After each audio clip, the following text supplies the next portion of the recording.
Donc, bonjour à tous, Sébastien Robin, donc entrepreneur de travaux agricoles dans les Côtes-d'Armor le 22.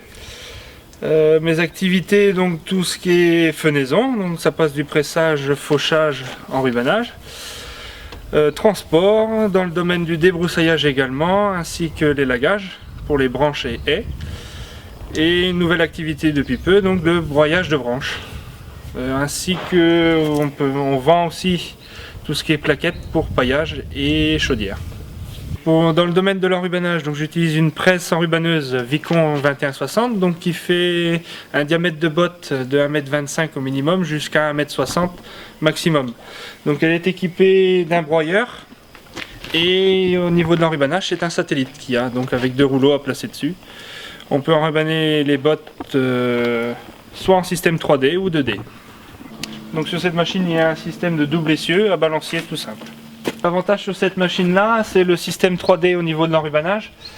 Donc le système 3D consiste à enrubaner en premier lieu sur le filet et ensuite elle reprend ses tours en 2D, donc elle fait le tour traditionnellement.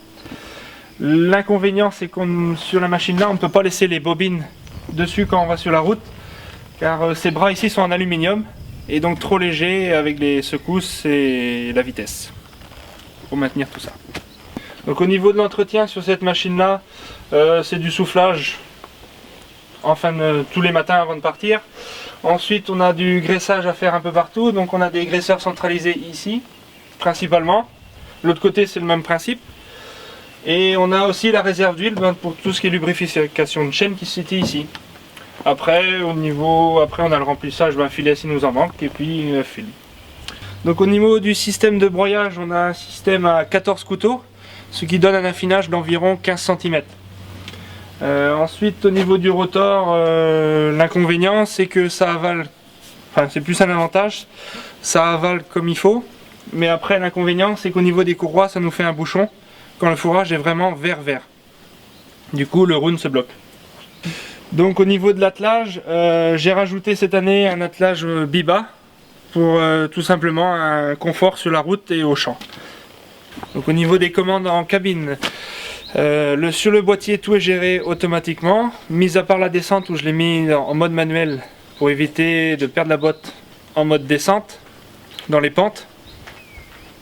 Et autrement sur le boîtier, on voit tout ce qui est fait sur la machine, donc c'est-à-dire du pressage jusqu'à l'ouverture de porte ainsi que du transfert jusqu'à l'enrubaneuse.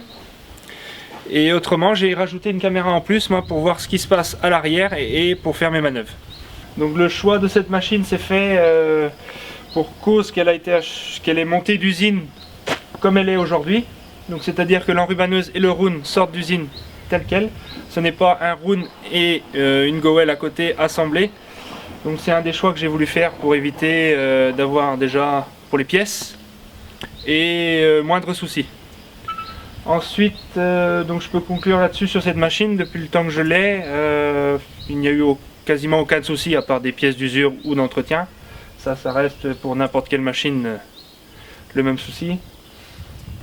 Et au niveau autrement, débit de chantier et vitesse de travail, ça reste cohérent, voire assez rapide.